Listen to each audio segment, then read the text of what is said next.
Hola, bienvenido nuevamente a una nueva entrevista de Pensamiento Pentecostal.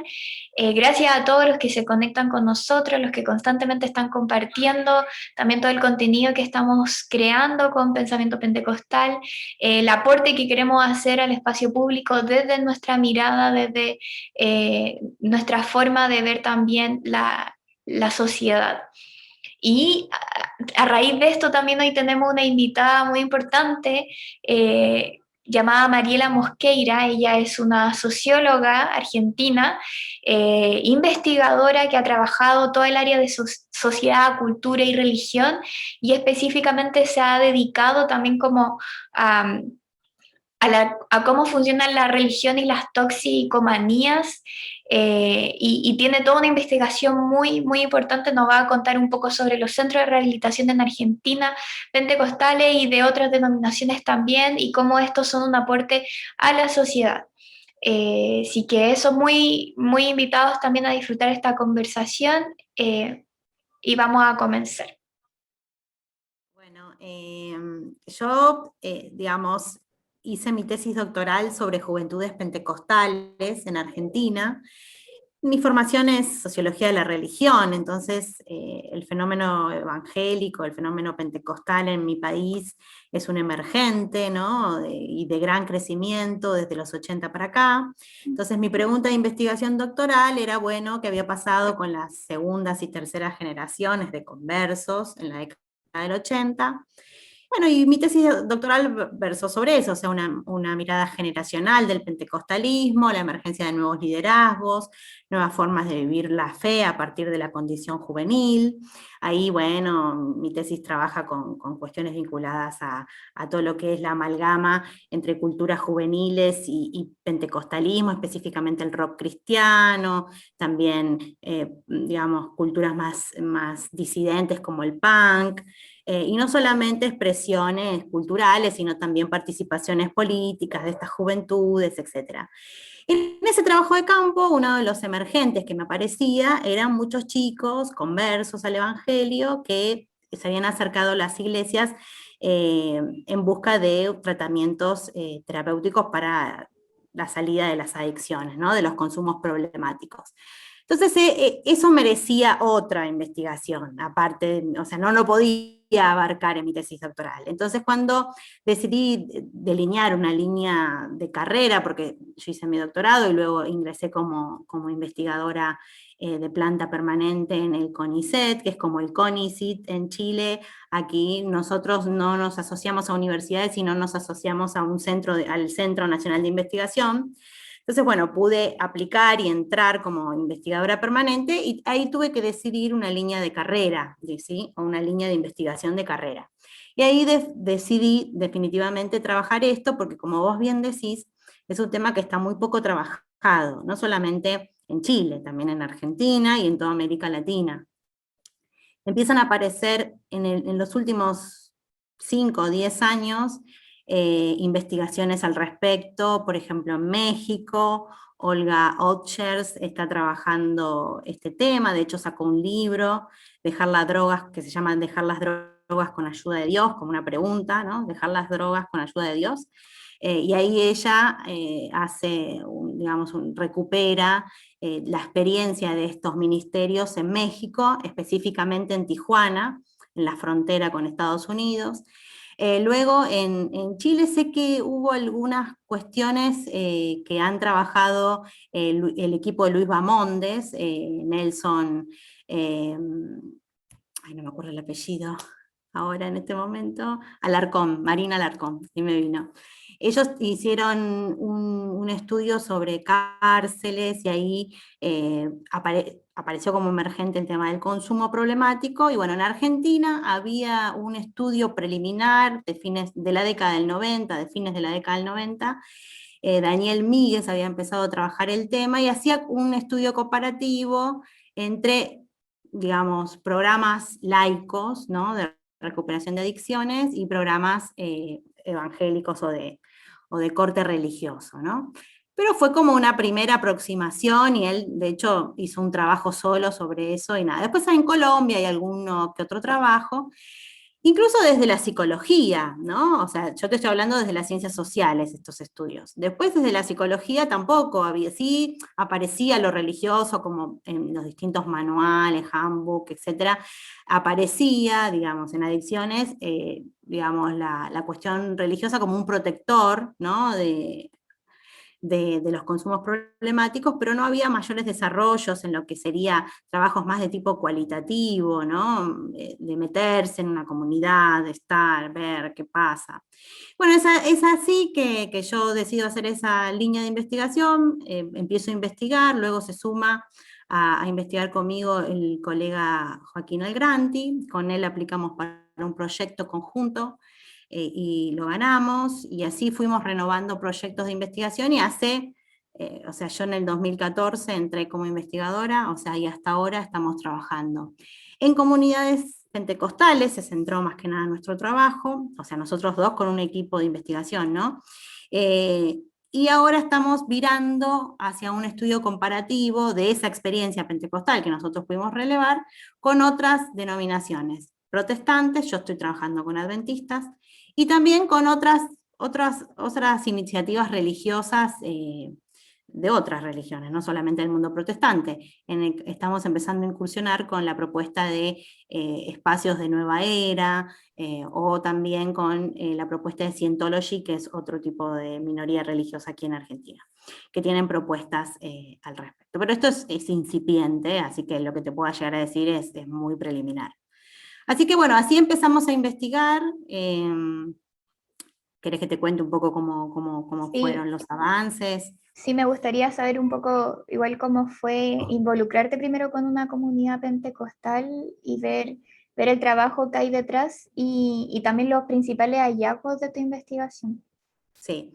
Bueno, nosotros primero, a ver, yo empecé sola a investigar este tema, después se suma Joaquín, y era muy difícil. A ver, yo tenía contacto con las comunidades, con iglesias, digamos, pero, a ver, los ministerios de recuperación de adicciones en general están por fuera de las iglesias. O sea, hay iglesias que tienen algún emprendimiento o algún grupo de autoayuda, ¿no? Que en general lo sigue algún líder, ¿no? Que ha pasado Mm.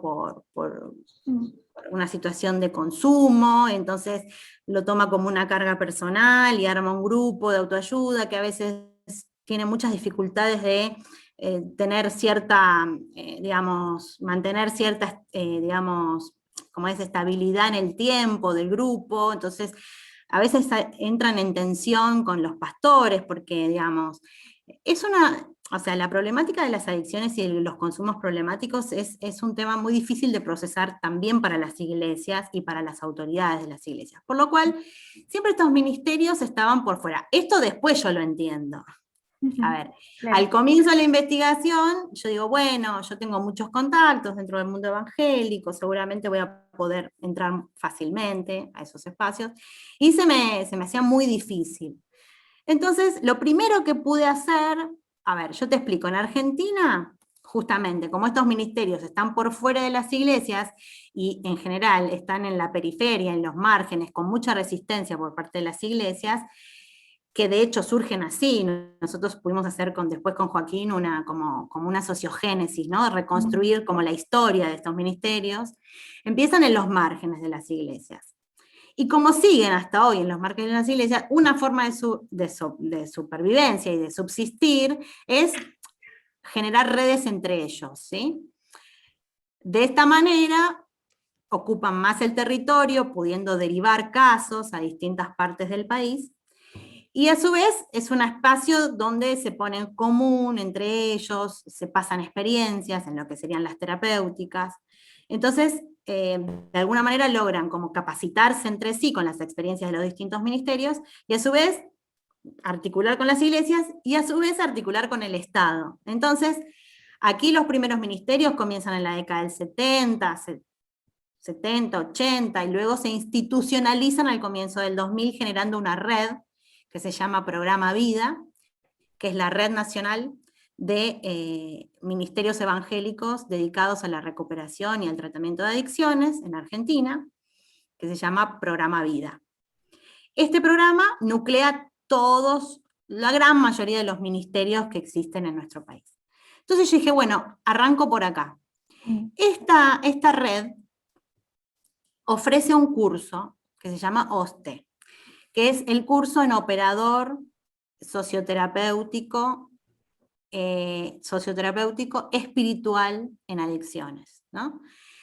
Acá en nuestro país esta figura del operador socioterapéutico viene también de iniciativas católicas que surgen en Europa, ¿no? Que empiezan a generar, a capacitar, o sea, a generar una figura, que es la figura del operador, que es aquel que pasó por adicciones y que recupera a otros, ¿no? Como el modelo, de alguna manera, de Alcohólicos Anónimos, ¿no? Claro. Pero surge de iniciativas católicas, nosotros luego lo podemos reconstruir, de iniciativas católicas en Europa. Y eso lo traen a la Argentina y empiezan a hacerse cursos o sea, sin impronta religiosa, pero sí capacitar personas que han pasado por adicciones para capacitar a otros y ocuparse de estos temas. ¿Qué pasa? La Iglesia Evangélica, como de alguna manera, imita este tipo de capacitación y le pone el mote espiritual, que en sus orígenes tuvo un origen espiritual, después se fue secularizando, pero aquí le ponen, digamos, este curso consta de un año, es desarancelado, está dirigido especialmente a aquellas personas de las iglesias que tienen carga por trabajar con adictos, entonces ahí realizan una capacitación. Entonces, bueno, capaz que vos cortame, si yo, porque a mí me encanta este tema, puedo estar hablando horas. Tranquila, sí, no, está súper O sea, interesante. vos decime. Entonces, ¿yo qué hice? Primero me anoté en el OSTE. Digo, bueno, voy a hacer la capacitación como si yo fuera a ser operadora, ¿no? Yo les dije que era socióloga de la Universidad de Buenos Aires, ellos me preguntaban si era evangélica, porque no eran estas personas con las que yo había hecho mi tesis doctoral, eran personas o sea, eran evangélicos, pero no vinculados a las iglesias donde no me conocían, Claro. básicamente, ni conocían mi trabajo. Entonces yo digo que era socióloga, que bueno. Entonces ahí hice el curso que fue de un año, ahí se daban materias como psicología, psiquiatría, y después todo lo que serían las terapéuticas que se aplican en los tratamientos, que básicamente son sanidad interior, que bueno, vos sabrás de qué se trata, o si querés profundizo, sanidad interior y liberación. Ah, ok. Básicamente esos serán los dos, como las dos terapéuticas centrales en los tratamientos que se aplicaban, ¿no?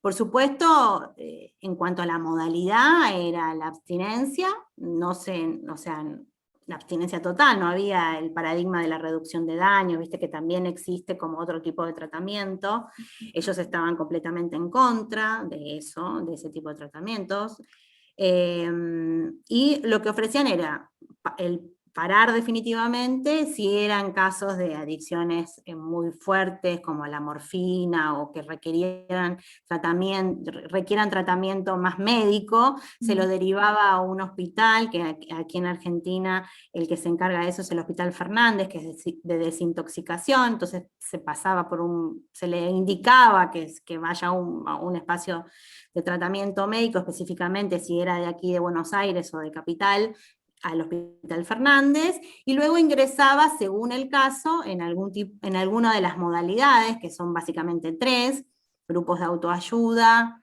hospitales de día o espacios de internación. Los casos más graves, por supuesto, iban a internación. Y ahí era un espacio de recuperación donde las dos técnicas, como te digo, centrales son la sanidad interior y la liberación, que va en un segundo o en un tercer momento, no es al toque la liberación, aunque, como vos sabés, la liberación era lo más fuerte, digamos, era como, ahí estaba la sanación, digamos, la sanidad interior servía como un espacio de abrir, ¿no?, para luego aplicar el tratamiento más fuerte, que sería la liberación.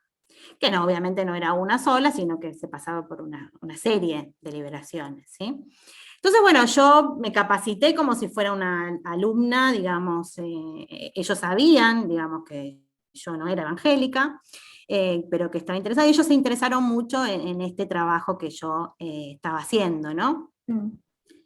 Ahí luego se suma Joaquín, y bueno, se empezaron a tender puentes con la dirigencia de este espacio de Programa Vida, específicamente con su presidente, Luis Bota, que lamentablemente falleció hace poco, y él nos abrió la puerta de todos los ministerios, y ahí empezamos a hacer trabajo etnográfico, lo que se dice, uno se inserta en las comunidades, o sea, en comunidades de internación fuimos a visitar, pero no pudimos hacer, digamos, campo prolongado ahí, porque Claro. justo cuando estábamos por empezar a hacerlo, empezó la pandemia. Mm. Entonces, claro, nosotros lo que más hicimos fue en grupos de autoayuda, tanto adictos como familiares, y lo que sería el hospital de día, que específicamente es uno de los programas que se llama Programa Josué, y ahí hicimos, o sea, con ellos etnografía y muchísimas entrevistas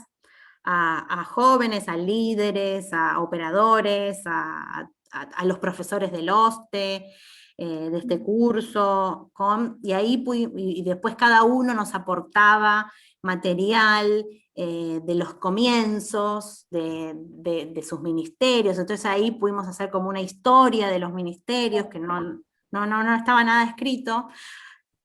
Resultados de ese proceso, nosotros lo tenemos con Joaquín publicado en una revista que se llama Salud Colectiva, que después te lo paso, si querés, al Sí, por artículo, favor. para que puedas sacar cosas de ahí. Ahí está la historia de estos ministerios, eh, más que nada eso, cómo se fueron, digamos, cómo al comienzo fueron iniciativas personales, con mucha resistencia de las iglesias, luego eso se fue institucionalizando hasta generar esta red y este curso que se da anualmente. De hecho, hasta ahora se sigue dando en la virtualidad, pero se sigue dando. ¿Tú en tu investigación pudiste escuchar o hablar con personas que se hayan rehabilitado y ver cómo la efectividad del proceso? Sí, yo estuvimos acompañando, te digo, personas que estaban en tratamiento y personas que habían pasado por el tratamiento y que ya estaban bien o estaban liderando esos espacios. Mira, yo te digo, los tratamientos evangélicos, digo, haciendo una mirada macro, por lo menos en Argentina, y por lo que leí de estas otras investigaciones en México y en Chile, es como una alternativa que se da específicamente en personas de sectores vulnerables o personas de sectores populares, ¿sí?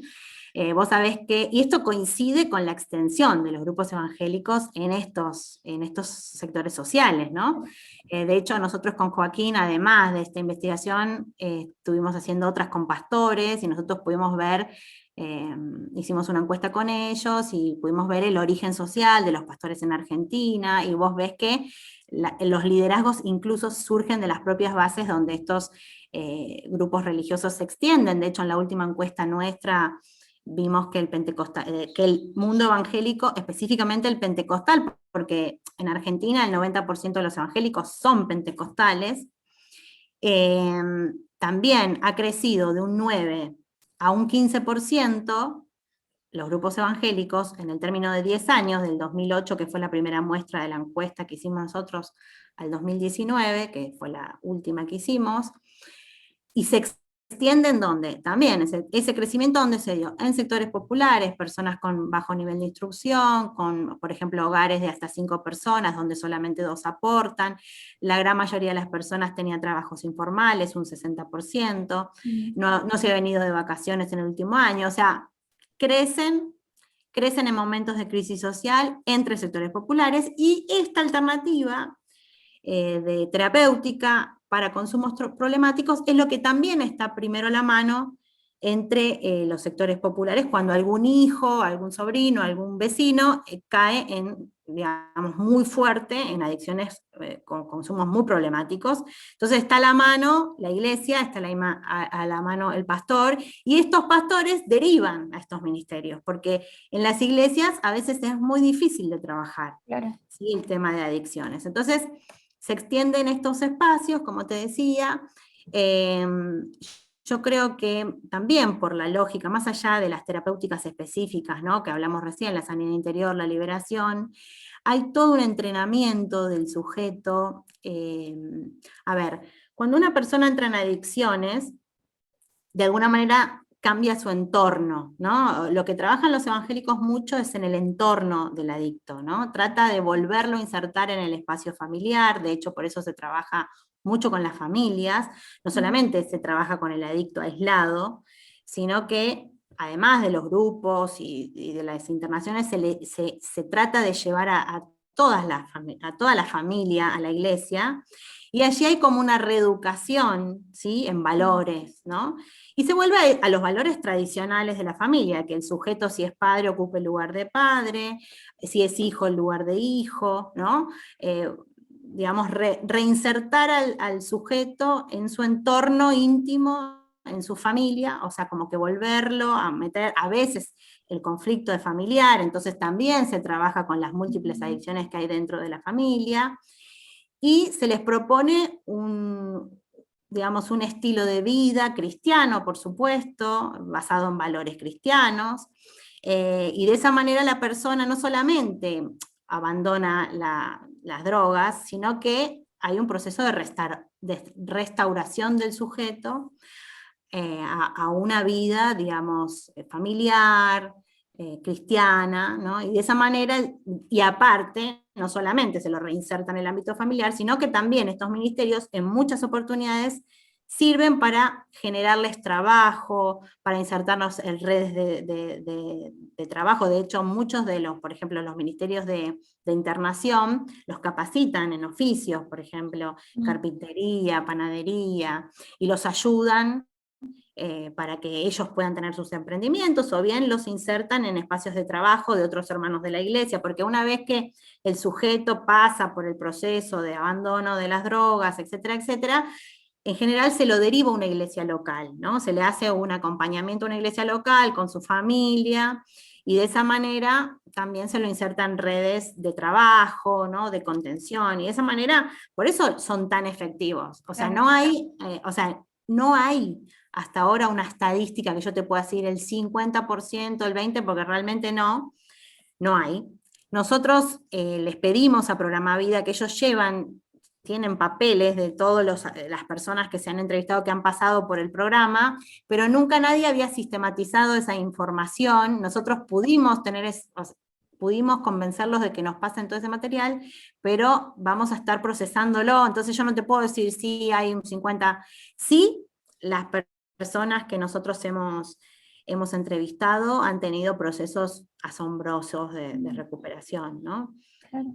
Muy fuertes. Es muy importante lo que dices porque al fin y al cabo uno asimila a lo mejor los centros de rehabilitación cristianos como un proceso más bien muy religioso, muy carismático en el prejuicio pentecostal a lo mejor, pero claramente hay todo un trabajo integral de reinserción del sujeto que Total. produce como esta efectividad. Y en ese mismo sentido, ¿cómo ves tú en comparación a los centros seculares, por ejemplo? ¿Cómo se diferencian en esta integración del sujeto a la sociedad y más bien el trabajo que se da? Mira, a ver, yo no hice estudio comparativo con espacios seculares, lo que te puedo decir es como opinión. También porque algunos de y también esto recuperando en muchas de nuestras entrevistas aparecían, digamos, relatos de haber pasado por otro tipo de instituciones Claro, seculares me lo sin imaginaba resultado. también. O Sí. sea, por ahí te puedo dar una respuesta porque yo no hice investigación en espacios seculares. Lo que sí hemos tenido es un intercambio con un espacio provincial de Buenos Aires. Nosotros aquí nos dividimos en provincia, capital. En provincia de Buenos Aires, lo que sería el conurbano, ¿no? La zona periférica de la capital, hay como un programa provincial que hay como equipos de psicólogos en terreno que tratan de trabajar. Y ellos nos invitaron a dar una conferencia, a dar una charla, no una conferencia, una charla al equipo, porque ellos recibían muchos chicos que habían pasado por tratamientos religiosos, entonces no entendían nada, digamos, y querían que nosotros un poco les contáramos de qué se trataban, digamos. Porque en general tenían mucho abandono, o sea, había mucha migración, como que llegaban en algún momento porque alguna causa judicial o algo de eso los llevaba a esos tratamientos seculares, y luego migraban como a los religiosos, ¿no? Muy fuertemente. Entonces ellos querían saber qué era lo que pasaba. Y en ese estudio de Míguez, que yo que te contaba, que si querés también te lo puedo pasar, pero es de la década de fines del 90, principios de 2000, él hace un estudio comparativo.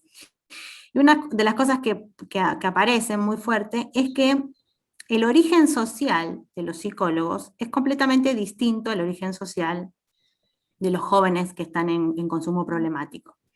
Entonces hay como por ejemplo, la corporalidad, el abrazo, el estar con el otro que aparece en los tratamientos más religiosos, más de corte religioso, y que no aparece en un tratamiento psicológico ni psiquiátrico. Eso hacía que hubiera más adherencia, por ejemplo, en los tratamientos religiosos. Y yo creo, por los relatos y por lo que te puedo reconstruir, que los tratamientos religiosos tienen esta cuestión de la integralidad, ¿no? No es solamente ir, por ejemplo, en los grupos de familia, a mí me pasaba también, las mamás que habían pasado por algún tratamiento psicológico convencional, ¿no? Antes de llegar a la iglesia, o por algún motivo habían pasado por esos, las culpabilizaban, por ejemplo, por el consumo de sus hijos, y como que ellas no lograban entender como el discurso de la psicología con respecto a las drogas, ¿no? En cambio, había como una resonancia cultural con los discursos más de corte espiritual. Y además, esto es a título más personal, es algo que es una intuición. Creo que en las adicciones lo espiritual es algo muy importante. O sea, a ver, el consumidor de adicciones es un buscador de experiencias trascendentales, ¿sí? Entonces, eso lo fui reconstruyendo en las distintas entrevistas, ¿sí? que fui haciendo, y es algo intuitivo. El adicto mismo es un buscador de experiencias fuertes, de corte trascendental, digamos. El consumo es irte hacia otras dimensiones, ¿no?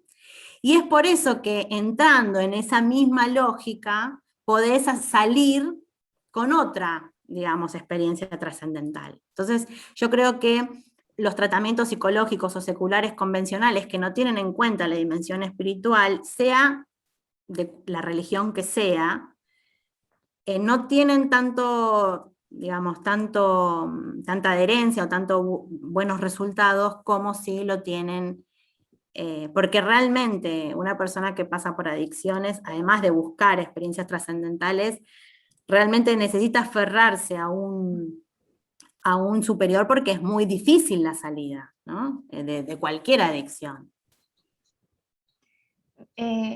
Ya yendo un poquito más allá al tema del rol que tienen estos centros dentro de la sociedad, y frente a las necesidades sociales, ¿tú o sea, cuán importante crees este rol como de estos centros, ya sea en la sociedad argentina o mirando como a lo mejor un poco más a América Latina, y si ellos suplen de cierta manera los mecanismos que el Estado debería estar resolviendo o que de cierta forma como sociedad ya deberíamos estar resolviendo?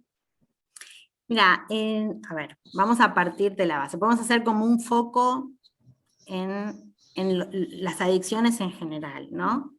Las adicciones en las sociedades contemporáneas, no, a ver, no hay una definición. O sea, las adicciones como tema, como problemática, no está totalmente definida, digamos, no hay matrices teóricas que puedan asirlas completamente, ni disciplina que las pueda asir completamente. Entonces, son un problema que está atravesado, por ejemplo, en la Argentina, por el discurso jurídico, porque quien consume en nuestro país por lo menos, es considerado un delincuente. O sea, consumir, a vos te llevan preso por consumir, ¿sí? Porque todavía está la ley, penaliza el consumo. Entonces, las adicciones están atravesadas por este discurso jurídico que considera el consumo como un delito. Está atravesada por el discurso médico que considera a las adicciones una enfermedad. Está atravesada por un discurso más de corte moral, ¿no? Por ejemplo, en nuestra encuesta hay un alto porcentaje de la población que considera que el consumo de drogas es una debilidad moral. Entonces ahí aparecen los discursos religiosos, ¿no? Dando sentido a esa falta moral. Entonces, es como las adicciones como problemática están en la intersección de muchos discursos que no la terminan de definir. Entonces el Estado, frente a eso, no sabe cómo actuar. De hecho, la Secretaría Nacional de Adicciones, que se ocupaba de eso, se ocupaba tanto del consumo problemático como del narcotráfico. Entonces tenía como toda una pata más terapéutica y otra pauta más punitiva. Entonces tenés instituciones en el Estado que son como híbridos, que no sabes si es un problema social, si es un problema jurídico, un problema médico. Entonces el Estado lo que hace es como, frente a esa imposibilidad de definición de las adicciones, no desarrolla políticas públicas integrales. Entonces, ¿qué pasa? La sociedad civil empieza a generar de manera, digamos, amateur, alternativas a esta problemática, que el Estado, al no encontrar todavía socialmente, no es que pasa en la Argentina, pasa en todas partes, en América Latina, en Europa, en distintos países, que no hay una definición acabada de cómo abarcarlo, y al no haber una definición acabada, si bien el discurso médico, ¿no? Es el que más, digamos, ha podido semantizar esta problemática, de todas maneras existen otros discursos que le dan sentido. Entonces, al no haber una política pública integral, la sociedad civil empieza a generar alternativas a esto. Entonces, ¿qué pasa? Lo que pasa es que, por ejemplo, las iniciativas evangélicas llevan como 30 años de experiencia en el tema. Entonces el Estado no le queda otra que escucharlos, que escuchar lo que hacen, que absorber la experiencia e insertarlos en políticas públicas. De hecho, esto es lo que pasó en nuestro país.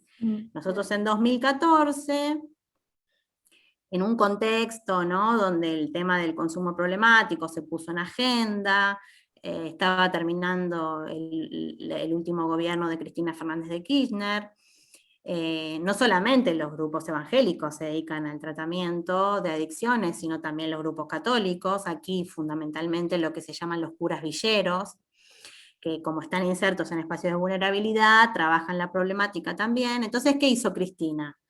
Puso un cura de estos que se ocupaban en la secretaría esta que te comentaba, que se llama Cedronar, que es en la Secretaría de Adicciones. Primero puso un cura. Ahí aparte, justo el Papa Francisco había sido electo hacía poco, hacía 2 años, 1 año, ¿sí? Estaba como, o sea, en un contexto coyuntural muy específico. Claro. Llega un cura a hacerse cargo de esta pata, ¿no? Bueno, nosotros no pudimos, háganse cargo ustedes que están en el territorio. Y ahí también surge una política pública que se llama Recuperar Inclusión, que por primera vez incorpora la dimensión espiritual en el tratamiento de adicciones. Entonces se hacían casas o sea, en territorio, casas de acogida para problemas de adicciones, donde había personal médico, había psicólogos, médicos, bla, bla, bla, pero también había lo que se llamó la figura del vitalizador, esa era la palabra que se utilizaba, para esta figura híbrida que trabajaba lo espiritual, ¿no? Que en algunos centros iba a ser un pastor, en otros centros un catequista, pero todos tenían que tener como experiencia en adicciones y alguna trayectoria religiosa. ¿Y qué se hacía? Cuando se recibía a los chicos en las casas de acogida, se les o sea, aparte de las actividades médicas o psicológicas que hicieran, y lúdicas, también se les ofrecía la posibilidad de un asesoramiento, una consejería espiritual. Se le preguntaba de qué religión era, y por ejemplo, si era judío, se lo trasladaba a la sinagoga más cercana, si era evangélico, a la iglesia más cercana, y si no era religioso, bueno, el vitalizador hacía un tratamiento en valores, ¿sí? Ya. Entonces, por primera vez el Estado, vos fijate, cuando nosotros entrevistamos a los ideólogos desde el Estado de esa política pública, nos decían que el Estado, una de las cosas que tenía que hacer era recoger las experiencias de la sociedad civil y meterlas adentro de una política pública, aprovechando la experiencia. Entonces, digo, ¿qué pueden hacer? Y me pareció re piola esa política pública, aunque luego vino el macrismo, y eso cambió, muchas de esas casas se cerraron, bueno, y ahora está en un híbrido, pero siguen estando estos grupos religiosos vinculados a estas políticas de drogas. Yo creo que el Estado, nada, necesita, obviamente, monitoreando, ¿no?, a estos tratamientos, digo, que no vulneren derechos humanos, etcétera, etcétera, que esa experiencia es riquísima, digamos, en el tratamiento de estas problemáticas. Mientras el Estado define qué hacer con el consumo problemático, puede incorporar estas experiencias en la sociedad civil, no solamente evangélicas, católicas, o de otra índole espiritual, o incluso las seculares, para, de alguna manera, canalizar recursos y poder atender en territorio a este tema que es tan complejo. Claro, por supuesto. Eh, Pasando igual un poco a lo que me comentaba al principio de que están trabajando en un nuevo proyecto sobre ir comparando a lo mejor distintas Mm. visiones de trabajo, eh, y ya desde tu mirada de tu experiencia con el pentecostalismo, ¿tú crees que eh, las denominaciones o las miradas, por ejemplo, en el caso, no sé, como tú me decías, estaban trabajando con adventistas, ¿tú crees que las Mm. miradas como de experiencia de estas distintas denominaciones afectarán el proceso o tiene que ver con, Sí, sí? yo te puedo hablar de adventistas, que es donde yo estoy trabajando. Joaquín está más en otras iniciativas, más de nueva era. Mm, Y Scientology, que está arrancando. Mirá, lo primero y principal, el mundo adventista tiene una articulación muy fuerte con lo que son los estilos de vida naturistas. Entonces, digamos, si bien hay una restauración de la persona, ¿no? Esta idea de restauración, obviamente, con la infusión del Espíritu Santo, ¿no?, y a partir de todas estas terapéuticas de sanidad que también están en el espacio adventista, ellos están, primero, también tienen una mirada integral del sujeto, y ellos también se basan mucho en lo que sería el estilo de vida alimentario, o sea, todo lo que es, bueno, vos sabés que ellos, además de la Biblia, tienen una profetisa que es Ellen White, que determinó muchas pautas de vida, ¿sí? Libros enteros sobre cómo vivir, cómo es el buen vivir, o sea, generador de buena salud, ¿no? Porque hay una idea teológica profunda que, como Cristo viene en cualquier momento, una de las formas para, digamos, recibir y poder ir hacia el nuevo mundo es, de alguna manera, tener una buena alimentación y estar preparado físicamente. Entonces, ellos tienen mucha importancia a todo lo que son los emprendimientos, lo que ellos se llaman emprendimientos de estilos de vida. Entonces, ellos vienen trabajando con tabaquismo, adicciones, naturismo hace muchísimo tiempo. Tienen empresas específicas dedicadas a la buena alimentación, como en nuestro país se llama Granix, y también a nivel internacional Kellogg's, que son, viste, venden cereales, galletitas, todas cosas más de corte naturista, de buena alimentación. Muchos de ellos tienen centros, clínicas de salud. También es otro de los ministerios muy fuertes, el Ministerio de la Salud, que en distintas partes ellos tienen clínicas. Entonces, apuntan a un público de otra clase social. Por claro. ejemplo, Diego Maradona, el futbolista, él, bueno, tuvo muchos problemas de consumo problemático y en una de sus recuperaciones se internó en estas clínicas adventistas, que está bien, te hacen una purificación de la alimentación y todo esto, pero no accede, digamos, una persona de sectores populares, ¿no? Claro. Accede, o sea, la propuesta está muy interesante y a nivel de terapéuticas, vos lo comparás con el tratamiento pentecostal y ellos ahí podés ver una primera diferenciación, el énfasis en la alimentación, que si bien en los grupos de autoayuda pentecostales te pueden recomendar, qué sé yo, que tengas una buena alimentación, no es el centro del discurso, ni te dan recetas, ni nada. Claro. Al contrario, mientras estábamos en el grupo comíamos facturas, hacían pan, o sea, la alimentación es como que sí, quizás no contaminarte con alcohol, ¿no? Ese tipo de cosas, pero no había como una centralidad de la dieta. Acá en los tratamientos adventistas la centralidad de la dieta es fundamental, como un centrales de la recuperación, el consumo de agua, el consumo, por ejemplo, de luz solar. Ellos también tienen, por ejemplo, lo que llaman hidroterapias, que son como tratamientos, ¿no? Con aguas, que se hacen como baños. Eso tiende a desintoxicar el organismo y con esa desintoxicación del organismo te vas desintoxicando de la adicción.